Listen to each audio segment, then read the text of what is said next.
आजचं आपलं पहिलं लेक्चर आहे. तर पहिल्या लेक्चरमध्ये आपण डायरेक्टली आपल्या सिलेबसला हात न टाकता डायरेक्ट तुम्हाला लास्ट इयरला घेऊन जातो आहे, 1 वर्ष आधी. कारण तुम्हाला माहिती आहे तुमच्या सिनियर्स असतील यावर्षी 10th एक्झाम देणार आहेत किंवा ज्यांनी गेल्या वर्षी 10th एक्झाम दिली आहे. 2 वर्षापासून 9th + 10th असा सिलेबस आपल्याला 10th बोर्ड एक्झामिनेशनला असतो. आणि इथून पुढचे जे एक्झामिनेशन्स आहेत त्या एक्झामिनेशन म्हणजे तुम्हाला देखील तसंच काहीचं असेल. आता पुढच्या वर्षी नवीन अजून काय GR निघतोय, काय रूल्स येत आहेत, त्याच्या अकॉर्डिंगली आपण त्याचा स्टडी करू. बट या घडीला आपल्याला असं धरून चालायचं आहे की 9th + 10th हे दोन्ही सिलेबस आपल्याला असणार आहेत. आणि 9thचा जास्त काही नाही, थोडासा इंट्रोडक्टरी पार्ट असतो त्या चॅप्टरशी रिलेटेड.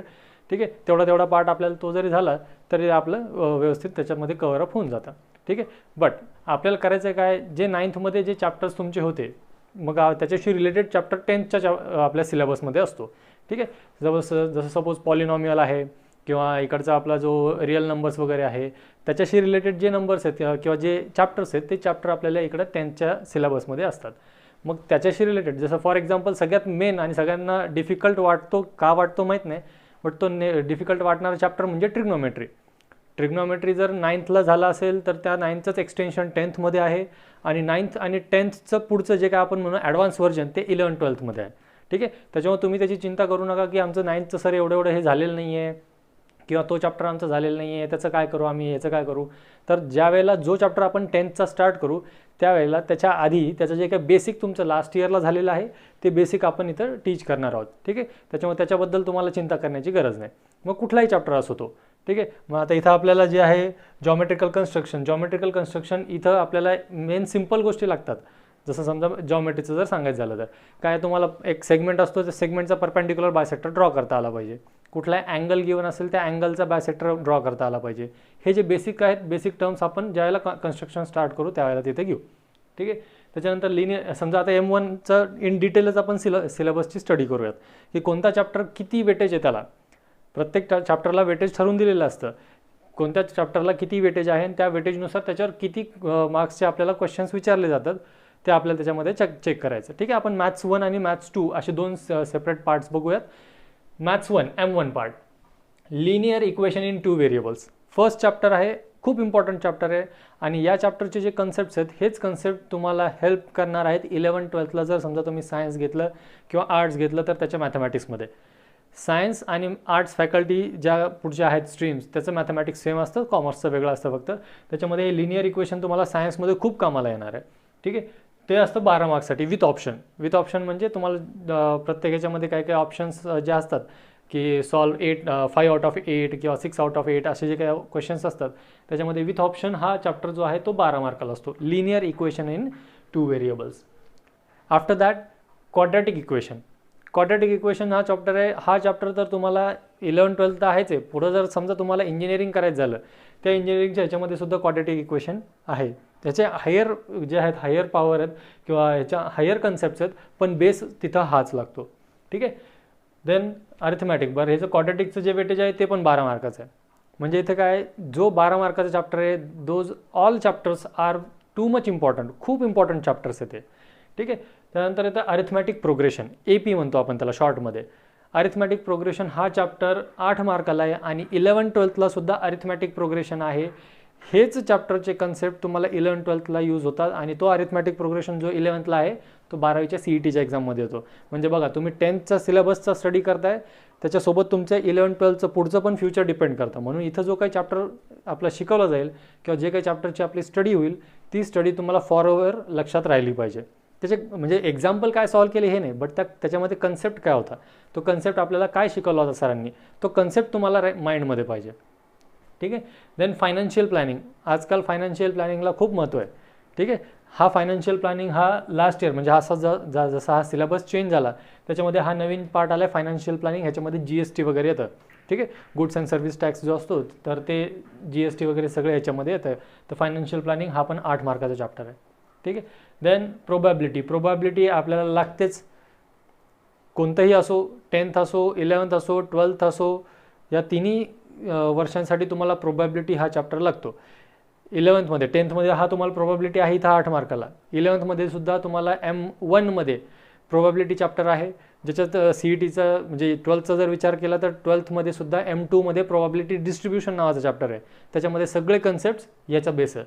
दॅट्स वाय तुम्हाला जे काही शिकायचं आहे त्याचं जे काही बेस आहे तो सगळा बेस आता या 10th स्टँडर्डमध्ये आहे.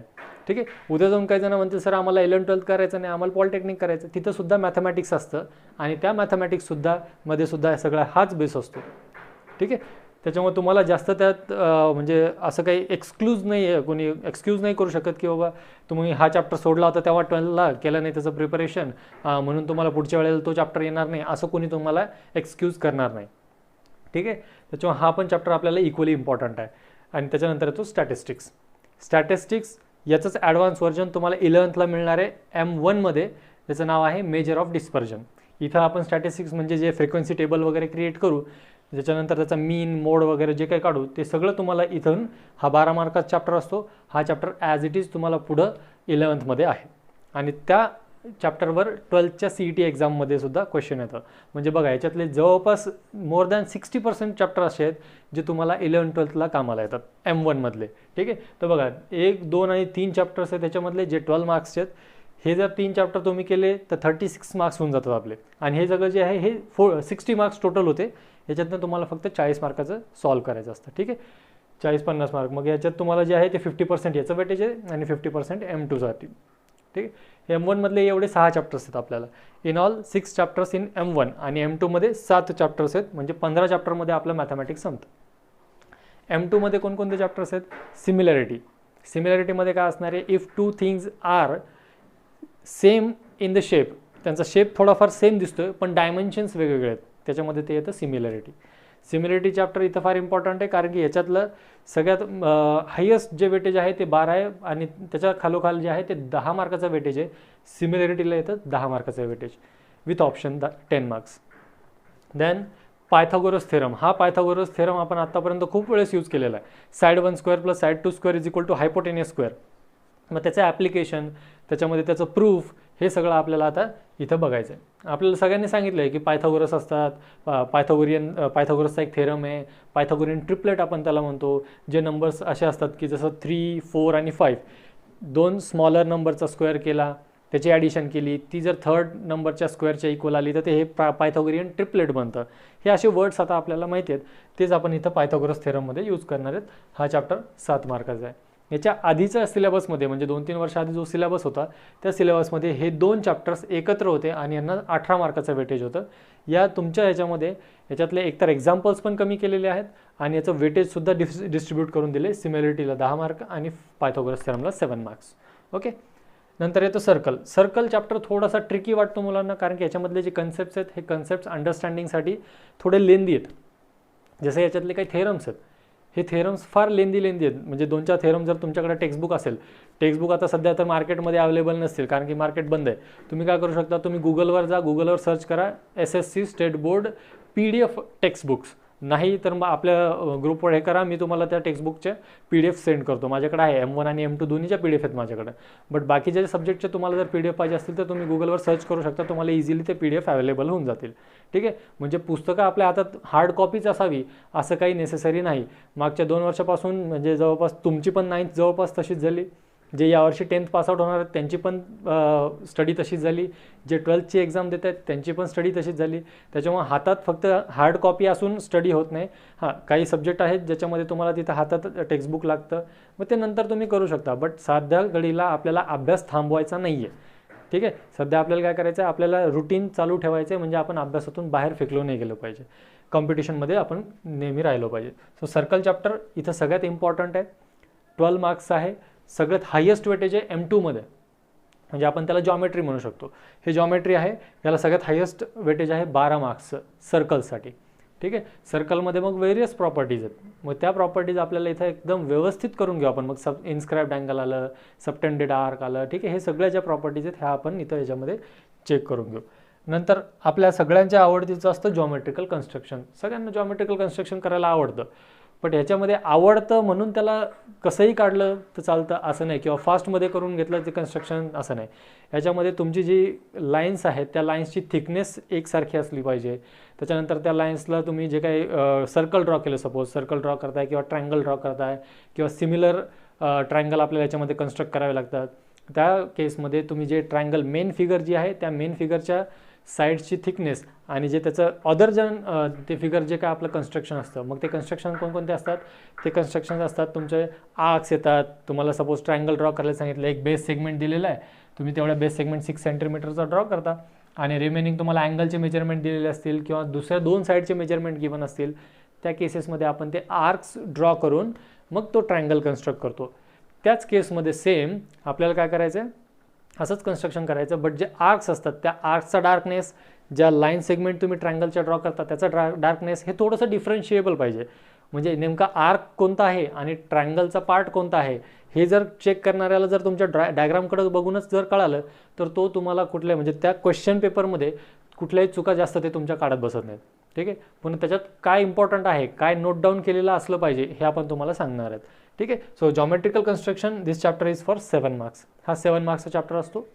ह्याच्यामध्ये 3 मार्कासाठी एक किंवा 4 मार्कासाठी एक असं येऊ शकतं, किंवा 1 मार्कासाठी एक, 2 मार्कासाठी एक आणि डायरेक्ट 4 मार्कासाठी एक, असे याच्यामध्ये आपले जे काय आहेत ते आपल्याला याच्यामध्ये क्वेश्चन्स येऊ शकतात. Coordinate geometry. कॉर्डिनेट जॉमेट्री पुन्हा सांगतोय, हा चॅप्टर तुम्हाला इथं पण शिकायचा आहे, 11th पण आहे आणि 12th पण आहे. म्हणजे 10वी, 11वी आणि 12वी या तिन्ही वर्षात तुम्हाला हे कन्सेप्ट सगळे मिळणार आहेत. कॉर्डिनेट जॉमेट्रीमध्ये इथं येतं सेक्शन फॉर्म्युला. हा सेक्शन फॉर्म्युला 11th पण आहे, हा सेक्शन फॉर्म्युला 12th पण आहे.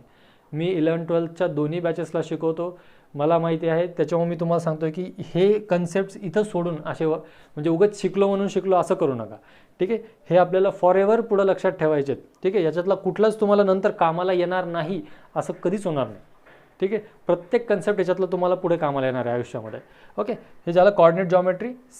कॉर्डिनेट जॉमेट्री असतो 7 मार्क्ससाठी. ह्याच्यात पण असं 2, 3 किंवा 1, 2 आणि 4 मार्क्सचा क्वेश्चन याच्यावर आपल्याला विचारला जाऊ शकतो. ट्रिग्नोमेट्री. ट्रिग्नोमेट्रीमध्ये तुम्ही 9th जे साईन, कॉस आणि टॅन हे शिकलात, आता तुम्हाला याच्यामध्ये कॉट, सेक आणि कोसेक आणि पुढच्या काय आयडेंटिटीज आपल्याला शिकायच्या आहेत. ठीक आहे, फार सोपं आहे. फक्त याच्यातली एक एक्सरसाइज आहे, त्या एक्सरसाइजमधले फक्त काही एक 7 ते 8 क्वेश्चन्स आहेत. हे टिपिकल क्वेश्चनची एकदा तुम्हाला ट्रिक कळाली की तुम्ही मग ते एक्झाम्पल्स इझिली सॉल्व्ह करू शकता. ठीक आहे, त्याच्यामुळे फक्त ह्याच्यातलं अवघड असं काहीच नाही पार्ट. ट्रिग्नोमेट्रीमधला अवघड असा पार्ट कुठलाच नाही आहे. फक्त आपल्याला करायचं काय, आपल्याला त्या केसमध्ये तिथं जे काही जे मी टिपिकल एक्झाम्पल सांगितले की त्या एका पर्टिक्युलर एक्सरसाइजमधले काही शो दॅटचे, म्हणजे आपल्या ॲप्लिकेशनच्या तुम्ही जर टेक्स्टबुक बघितलं समजा तर त्याच्यामध्ये ॲप्लिकेशनच्या आधी एक एक्सरसाइज आहे, त्या एक्सरसाइजमध्ये शो दॅट म्हणजे LHS = RHS असे आपले एक्झाम्पल्स असतात. त्या एक्झाम्पल्समध्ये आपल्याला फक्त तिथं व्यवस्थित सॉल्व्ह करावं लागतं. प्रत्येक एक्झाम्पलला त्या टाईपचं एक्झाम्पल आलं कोणता फॉर्म्युला यूज करायचा, या टाईपचं एक्झाम्पल आलं कोणता टाईप यूज करायचा, आणि तिसऱ्या एखाद्या टाईपचं एक्झाम्पल आलं तर त्याला सॉल्व्ह कसं करायचं, एवढं फक्त तुम्हाला लक्षात आलं की तुम्ही त्या टाईपचं कुठलंही एक्झाम्पल तुम्हाला येऊ द्या, मग त्याच्यातल्या व्हॅल्यूज चेंज करून येऊ द्या, तरी पण तुम्ही ते एक्झाम्पल चुकू शकत नाहीत, एवढं मी गॅरंटीने सांगू शकतो. ओके, हे ट्रिग्नोमेट्री 7 मार्क्ससाठी आहे. आणि मेन्सुरेशन म्हणजे फक्त फॉर्म्युले लर्न करा आणि टोटल 10 मार्क्स घेऊन जा. फक्त फॉर्म्युले लर्न करायचे आणि 10 मार्क्स घेऊन जायचे. फॉर्म्युले कशाचे, एरिया, व्हॉल्यूम, सरफेस एरिया, एवढे फक्त फॉर्म्युले लर्न करायचे. एक चार्ट त्याचा बनवून देऊ आपण, किंवा तुमच्या टेक्स्टबुकमध्ये आहे तो चार्ट त्याच्यातले फक्त क्यूब, क्यूबॉइड, कोन, पुन्हा स्फेअर, याचं एरिया, व्हॉल्यूम, एवढे फॉर्म्युले फक्त लर्न करा. हे फॉर्म्युले लर्न करायचे, व्यवस्थित फॉर्म्युला इथं अप्लाय करायचा जे डायग्राममध्ये किंवा क्वेश्चनमध्ये आपल्याला गिवन आहे, आणि 10च्या 10 मार्क्स घेऊन जायचे. इतकं सिम्पल आहे मेन्सुरेशन. ठीक आहे, फक्त फॉर्म्युलेच्या लर्निंगवर तुमचं मेन्सुरेशनचे 10 मार्क्स आहेत. आणि जर 10 मार्क्स तुम्हाला हा एक चॅप्टर देत असेल तर बाकी तुमचे जे काही मार्क्स राहिले ते तुम्हाला या बाकीच्या 6 चॅप्टर्समधून मिळवायचे. म्हणजे मॅथमॅटिक्समध्ये तुम्हाला जर सांगायचं झालं तर आउट ऑफ मार्क्स मिळवणं काहीही अवघड नाही. ठीक आहे, काहीच अवघड नाही आहे. तसं बघायला गेलं तर मॅथमॅटिक्समध्ये फक्त कुठे येतं, जे शेवटचा क्वेश्चन असतो, शेवटचा क्वेश्चन म्हणजे त्याच्यात आपण म्हणतो ते आउट ऑफ टेक्स्ट विचारले जातात. आउट ऑफ टेक्स्ट कुठलाच क्वेश्चन नसतो. फार तर तुमच्या टेक्स्टबुकमध्ये जे क्वेश्चन दिलेलं आहे त्या क्वेश्चनच्या व्हॅल्यूज चेंज करून त्याच्यामध्ये थोडंसं काही चेंज करून ते तुम्हाला तिथं हे देतात, क्वेश्चन ॲड करून देतात. ठीक आहे, त्याच्यामध्ये टेक्स्टबुकच्या बाहेरचा क्वेश्चन नसतो. फार तर सर्कलच्या चॅप्टरशी रिलेटेड एखादा कन्सेप्ट किंवा 2 कन्सेप्टची आपण म्हणून मिक्सचर करून एक क्वेश्चन क्रिएट केला जाऊ शकतो. आपल्या टेक्स्टबुकमध्ये कसं असतं, समजा टँजंटशी रिलेटेड एक क्वेश्चन दिला, मग टँजंट आहे, सर्कलच्या टँजंट रिलेटेडच क्वेश्चन असतो. किंवा समजा दुसरं काही एक इन्स्क्राइब्ड अँगल दिलेला आहे किंवा इंटरसेप्टेड आर्क आहे, त्या आर्कशी रिलेटेड आपल्याला फक्त क्वेश्चन असतो. बट हे जे आउट ऑफ टेक्स्ट किंवा जे हार्ड लेवलचे, डिफिकल्टी लेवलचे असतात किंवा हॉट्स जे म्हणतो आपण, हायर ऑर्डर थिंकिंग स्किलचे एक्झाम्पल्स, त्याच्यामध्ये हे मिक्स करून दिलेलं असतं. ठीक आहे, फक्त आपल्याला त्याच्यामध्ये जे दोन मिक्स झालेले आहेत कन्सेप्ट, ते दोन कन्सेप्ट जर वेगवेगळे लक्षात आले त्याला आपण इझिली सॉल्व्ह करू शकतो. म्हणजे तुमचा जो लास्ट क्वेश्चन आहे तो क्वेश्चन देखील तुम्हाला, म्हणजे सेक्शन डी जे हायर ऑर्डरचे, ते सुद्धा क्वेश्चन तुमचे इझिली अटेम्प्ट होतात. फक्त त्याला ते स्प्लिट कसं करायचं, कोणते दोन कन्सेप्ट त्याच्यात यूज झाले तेवढं फक्त आपल्याला लक्षात आलं पाहिजे. ठीक आहे, तर मग आज फर्स्ट डे आहे. फर्स्ट डेमध्ये तुम्हाला याच्यात इंट्रोडक्शनमध्ये हे सांगितलं. आणि हे जे आहे या पेपर सेट करताना कधी पण लक्षात घ्या, 4 गोष्टी महत्त्वाच्या असतात. कुणी पण पेपर सेट करू द्या, अगर मी करू, अगर या महाराष्ट्र सरकारमधले किंवा महाराष्ट्र गव्हर्नमेंटच्या अंडर येणाऱ्या प्रत्येक स्कूलमधले टीचर असो, तर 4 गोष्टी याच्यामध्ये असतात. त्या 4 गोष्टी कोणत्या, की पेपर काढताना knowledge based questions, knowledge based म्हणजे तिथं जे आपल्या टेक्स्टबुकमधले नॉलेज आपल्याकडे आहे ते बेस्ड क्वेश्चन्स M1मध्ये 20% असतात, M2मध्ये 20% असतात. ठीक आहे, त्याच्यानंतर अंडरस्टँडिंग, म्हणजे तुम्ही जो कन्सेप्ट शिकलात त्या कन्सेप्टवर तुमची अंडरस्टँडिंग किती झालेली आहे त्याच्यावर बेस्ड क्वेश्चन M1मध्ये 30% असतात, M2मध्ये 30% असतात. देन ॲप्लिकेशन बेस्ड, म्हणजे जे कन्सेप्ट तुम्ही शिकलात त्याला ॲप्लिकेशनमध्ये लावायचं. म्हणजे कसं, सपोज ट्रिग्नोमेट्री तुम्ही शिकलात, ट्रिग्नोमेट्रीमध्ये आपले काय अँगल्स असतात, मग ॲप्लिकेशनमध्ये कसं, की सपोज आता हे एक झाड आहे, हे झाड इथून मी तोडलं आणि ते इकडं पडलं. ठीक आहे, या साईडला सपोज ते ड्रॉप झालं, मग ह्याचं जे काय टॉप आहे तो टॉप किती डिस्टन्सवर पडला हे आपल्याला अप्लाय करावं लागतं. हे आपल्याला ट्रिग्नोमेट्रीचं ॲप्लिकेशन आहे. ठीक आहे, अशा आपल्याकडे भरपूर ॲप्लिकेशन्स आहेत. मग त्या ॲप्लिकेशन बेस्ड स्टडी असतो. ठीक आहे, आणि त्याचे मग M1मध्ये 40% असतात. जसं इथं प्रोबॅबिलिटी आहे, प्रोबॅबिलिटीमध्ये कसं असू शकतं की एक बॅग आहे, त्या बॅगमध्ये सपोज 10-12 काही वेगळ्या कलरचे बॉल्स आहेत, मग त्यातनं एक बॉल तुम्ही पिक केला, तो बॉल रेड बॉल असेल याची प्रोबॅबिलिटी काढा. हे रिअल लाईफ एक्झाम्पल झालं. ठीक आहे, सो हे ॲप्लिकेशन्स असतात. हे ॲप्लिकेशन्स M1 म्हणजे अल्जेब्रामध्ये याचे 40% एक्झाम्पल असतात, M2मध्ये 30% एक्झाम्पल असतात. आणि लास्ट स्किल, म्हणजे मी जे तुम्हाला सांगितलं की तुमचं सेल्फ तुम्हाला काय त्याच्यामध्ये स्किल डेव्हलपमेंट करता येतं, त्याच्यामध्ये M1चे 10% आणि M2चे 20% असे एक्झाम्पल्स असतात. मग याच्यात हार्ड, मीडियम आणि एकदम इझी लेवल असे 3 लेवल असतात. इझी, मीडियम आणि हार्ड याचे 40% आणि 20% क्वेश्चन असतात. म्हणजे तुम्हाला जरी आपण असं म्हणू की हार्ड लेवलचे पण एक्झाम्पल सॉल्व करता नाही आले, एकही नाही आला, आपण असं कन्सिडर केलं तर 40% इझी आणि 40% मीडियम, म्हणजे असं 80% तुम्हाला मार्क्स मॅथमॅटिक्समध्ये मिळू शकतात दोन्ही पेपरमध्ये. ठीक आहे, त्याच्यामुळे टेन्शन घ्यायचं नाही. मॅथमॅटिक्स अतिशय सोपं आहे. कुणी कितीही सांगितलं की मॅथमॅटिक्स एवढं हार्ड आहे, असं आहे तसं आहे, खूप त्याला आम्ही किती मेहनत केली तरी आम्हाला त्याच्यात मार्क्स पडलेच नाही किंवा आम्हाला ते कळलंच नाही, असं कधीही होत नाही. जो इमानदारीने काम करतो, जो इमानदारीने त्याच्यामध्ये हार्डवर्क करतो, त्याला मॅथमॅटिक्स हे नेहमी सोपंच जातं. आणि जे करतात दुसऱ्याला दाखवण्यासाठी करतात, त्यांना कधीच मॅथमॅटिक्स सोपं जात नाही, कारण की ते दुसऱ्याला दाखवण्यासाठी करत असतात. स्वतःसाठी करा. मॅथमॅटिक्स नेहमी तुम्हाला तुमचं उज्ज्वल भविष्य करेल आणि मॅथमॅटिक्स सोपं वाटेल. ठीक आहे, आता तुमच्या काय क्वेरीज असतील याच्याबद्दल तर तुम्ही विचारू शकता. आजचं पहिलं लेक्चर आहे, मग माझी बोलण्याची स्पीड असेल किंवा मग ते बोर्डवरचं दिसणं असेल किंवा काही गोष्टी असतील, तुम्हाला जर त्याच्याबद्दल काही प्रॉब्लेम असतील तर तुम्ही 1-2 मिनटं बोलू शकता. कोणाला काही प्रॉब्लेम नाहीत? मग आपण आपला फर्स्ट लेसनचं बेसिक घेऊयात. फर्स्ट लेसन आहे लिनियर इक्वेशन, सिमिलरिटी आपण स्टार्ट करू. सिमिलरिटी म्हणजे थोडंसं सोप्याने स्टार्ट केलं तर. आणि लिनियर इक्वेशन आणि 2 व्हेरिएबलमध्ये कसं, समजा उद्या जाऊन अजून कुणी मुलं ॲड झाले, त्यांना त्याचा जो मेन पार्ट आहे हा समजून सांगायला थोडासा वेळ लागतो, म्हणून सिमिलरिटी स्टार्ट करू. सिमिलरिटीमध्ये कसं आहे, सिमिलरिटीचे फार इझी कन्सेप्ट्स आहेत. त्यातले 4 फॉर्म्युले जरी लर्न केले तर ह्या चॅप्टर जे कुणी नेक्स्ट वीकमध्ये म्हणा किंवा 4 दिवसांनी, 8 दिवसांनी, 15 दिवसांनी जे कुणी जॉईन होतील त्यांना ते अंडरस्टँडिंगला सोपं जाईल. त्या हिशोबाने आपण आता सिमिलरिटी चॅप्टर स्टार्ट करतो. ठीक आहे, चॅप्टरचं नाव आहे सिमिलरिटी. आत्ताच तो चॅप्टर किती मार्क्सला येतो, काय येतं त्याचं, हे सगळं आपण बघितलं आहे. ठीक आहे, तुम्हाला जर समजा हँडरायटिंग समजायला काही प्रॉब्लेम येत असेल तर तसं सांगू शकता, कारण की आता हे ऑनलाईन आहे, मध्येच रेंज कमी जास्त होऊ शकते, लिहिलेलं क्लिअर दिसू शकत नाही, काय प्रॉब्लेम येईल. फक्त त्याला तुम्ही एक करू शकता की तुम्हाला जर काही प्रॉब्लेम असेल तर मध्येच टीच करताना तुम्ही तिथं म्हणजे माईक ऑन करून डायरेक्ट न बोलता इथं मॅसेज टाकू शकता. मॅसेज आम्हाला दिसतात इथे समोर. ओके, सिमिलॅरिटी चॅप्टर याचं बेसिक आज घेऊयात. बेसिकमध्ये काय आहे तर, ठीक आहे, किंवा कुठला एखादे 2 मोबाईल घेतले सपोज आपण. ठीक आहे, कोणतेही 2 मोबाईल घेतले. हा एक माझ्या हातात सपोज 2 मोबाईल आहेत, दोन्ही हातामध्ये 2. आपण काय म्हणतो, XYZ कंपनीचा एक मोबाईल आहे आणि ABC कंपनीचा एक मोबाईल आहे सपोज. ठीक आहे, दोन्ही मोबाईल आपण काय म्हणतो, हे दोन्ही मोबाईल एकमेकांना सिमिलर आहेत, सिमिलर फंक्शन्स आहेत त्यांच्यामध्ये. सिमिलर का म्हणतो आपण, इक्वल का म्हणत नाहीत? सिमिलर याच्यासाठी म्हणतो कारण की जर इक्वल असले असते तर दोन्ही जे फोन आहेत, दोन्ही फोन एकाच कंपनीचे प्रोडक्ट असले असते, सेम सिरीजचे फोन्स असले असते, त्यांच्यामध्ये सेम बॅटरी यूज केली गेलेली असती, सेम त्यांचे फीचर्स असले असते. दॅट मीन्स वॉट, सगळे फीचर्स जर सेम असतील तर त्यांना इक्वल म्हणतो आपण.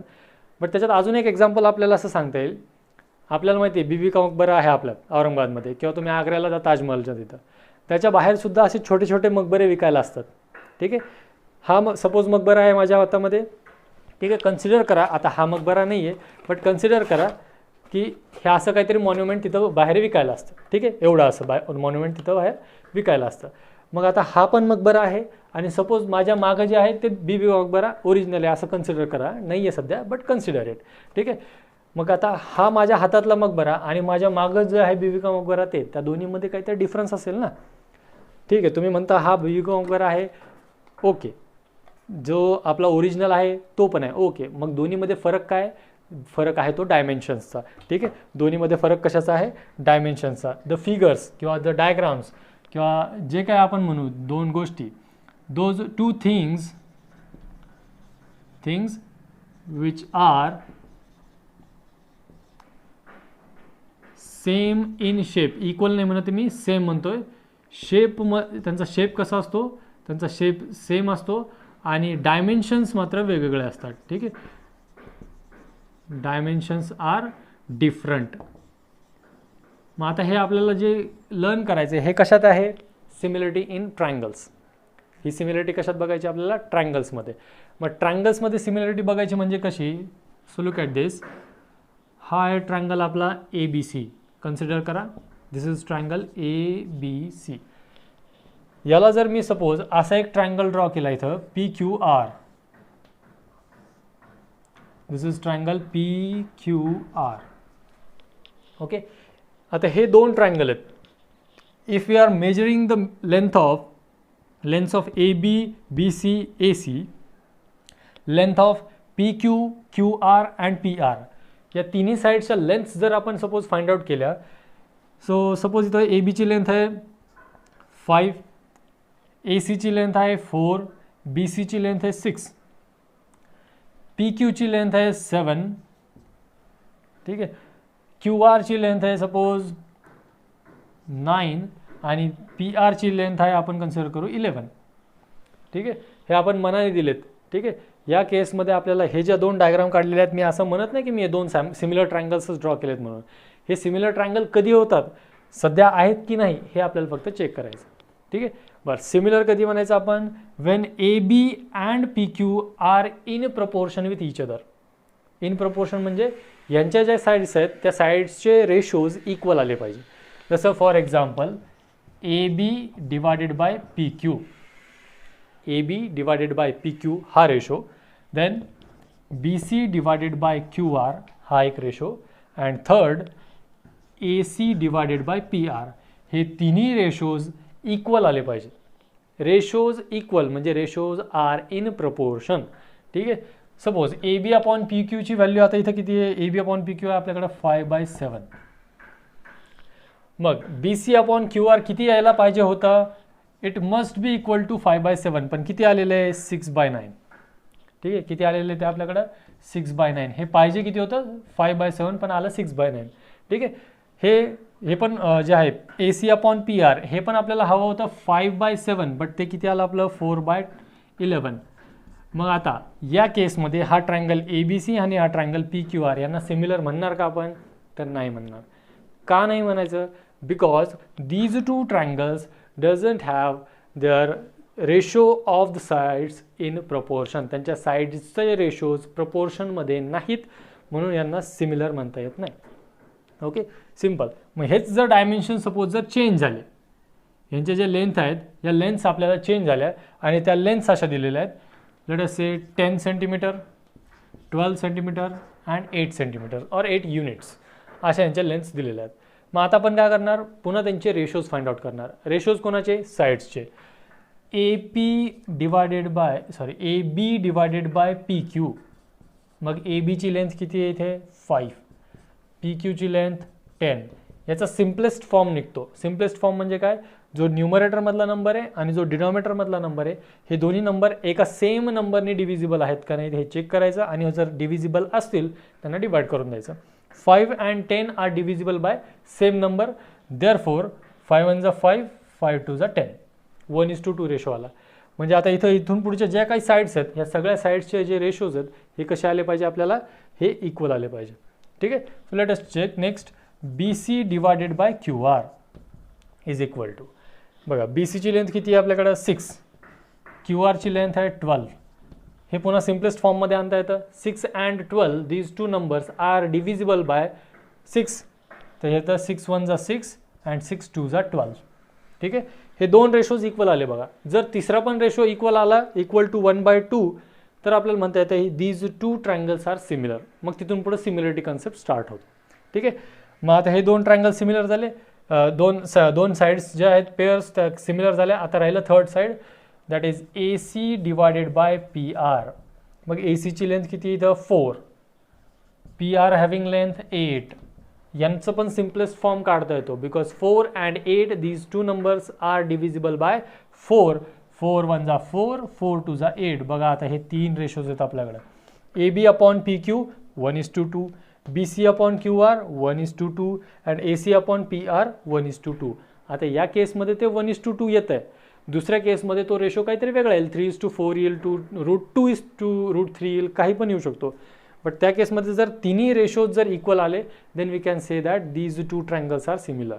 मग सिमिलरिटी फक्त ही साईड्सवरच असते का, तर नाही, त्याच्यामध्ये अँगल पण इन्क्लूड केलेले असतात. सपोज रिस्पेक्टिव्ह करस्पॉन्डिंग जे अँगल्स आहेत हे अँगल्स जर कॉन्ग्रुएंट असतील, ठीक आहे, आपण congruent word first time use करतो सिमिलरिटीमध्ये, तो फक्त अँगलसाठी यूज करायचा.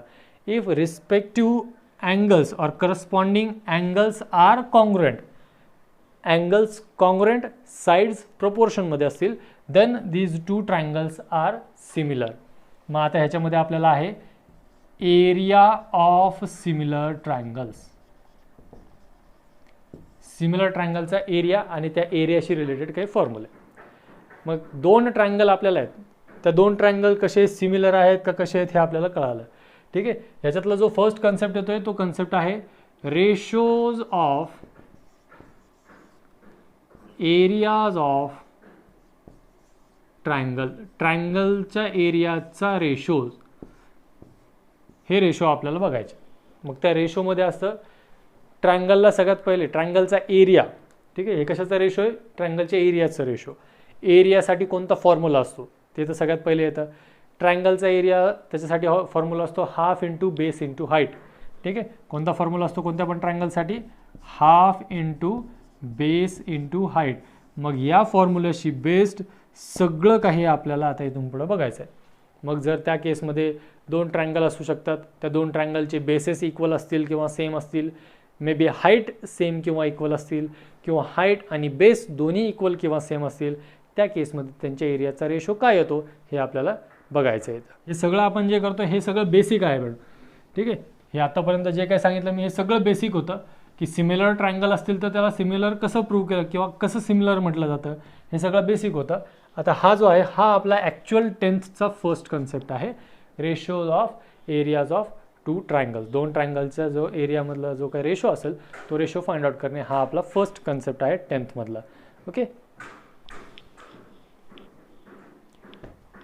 तर बघा याच्यासाठी जसं मी सांगितलं फर्स्ट जो आहे तो एरिया ऑफ ट्रायंगलचा फॉर्म्युला आहे A is equal to half into base into height. मी इथं 3 डायग्राम काढतोय, त्यातली पहिली डायग्राम बघा.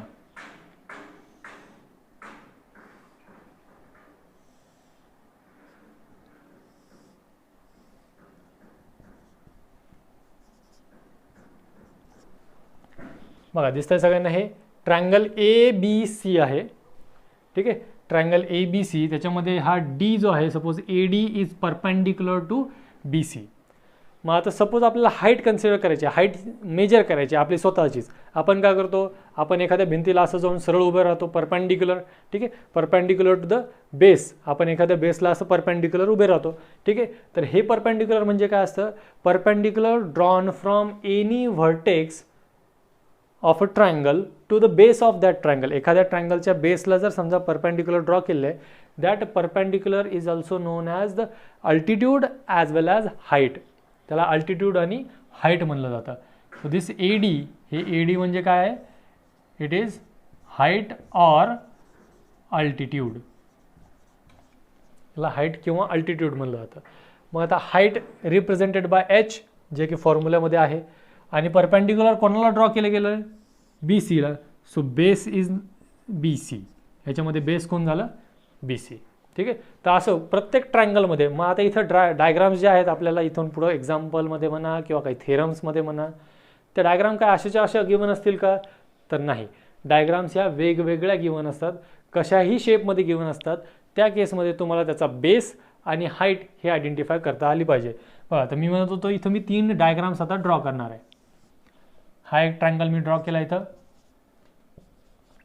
PQB, आणि मला इथून म्हणजे एकतर Q व्हर्टेक्सपासून हाईट ड्रॉ करायची. ठीक आहे.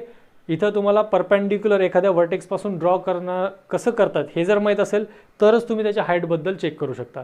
ठीक आहे. तो आता हा जो ट्रायंगल आहे, this triangle is obtuse. Obtuse triangle आहे, कारण ह्याच्यामध्ये ए जो अँगल आहे हा अँगल मोर दॅन 90 डिग्री असू शकतो किंवा आहे सपोज या डायग्राममध्ये मी केलेला तो. ठीक आहे. ट्रायंगल्सचे 3 टाईप्स असतात. एक असतो इक्विलॅटरल, आयसोसेलेस, साईड्सची बेस 3 आहेत, आणि स्कॅलन. ठीक आहे. इक्विलॅटरल, आयसोसेलेस आणि स्कॅलन. आणि नंतर अँगलशी रिलेटेड तुम्ही जर कराल तर अँगलशी रिलेटेड मग acute angle triangle, obtuse angle triangle आणि राईट अँगल ट्रायंगल. ठीक आहे. बट सध्या आपल्याला इथे हे इक्विलॅटरल, आयसोसेलेस आणि स्कॅलन बघायचे आहेत. मग आता ह्या केसेसमध्ये ज्या वेळेला तुम्ही सपोज ते 3 पण लिहून ठेवतो मी, acute angle triangle, right angle triangle आणि ऑप्ट्यूज अँगल ट्रायंगल. मग या तिन्ही केसेसमध्ये किंवा या 3 केसेसमध्ये ज्यावेळेला आपल्याला परपेंडिक्युलर म्हणजे एखाद्या व्हर्टेक्सपासून जी परपेंडिक्युलर ड्रॉ केली जाते ती आपल्याला चेक करायची. सपोज आता ह्याला मी काय करतो, इथून P व्हर्टेक्स किंवा Q व्हर्टेक्सपासून तुम्हाला परपेंडिक्युलर ड्रॉ करायची. म्हणजे काय करणार आपण, इकडून ह्याची अपोजिट साईड शोधणार.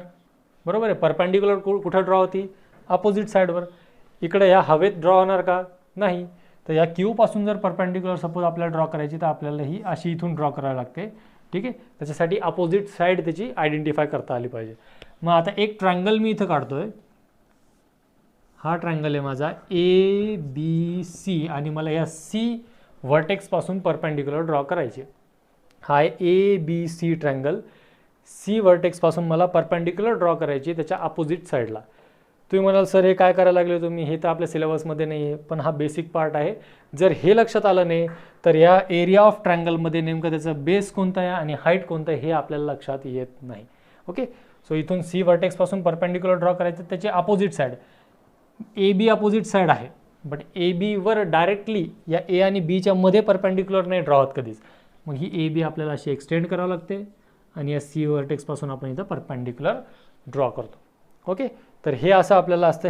हा झाला ऑप्ट्यूज अँगल ट्रायंगलला हाईट ड्रॉ करणे. राईट अँगल ट्रायंगलला हाईट ड्रॉ करण्याची गरजच नसते, कारण की त्याच्या ज्या 2 साईड्स आहेत त्या दोन्ही साईड्स एकमेकांना म्युच्युअली परपेंडिक्युलर असतात.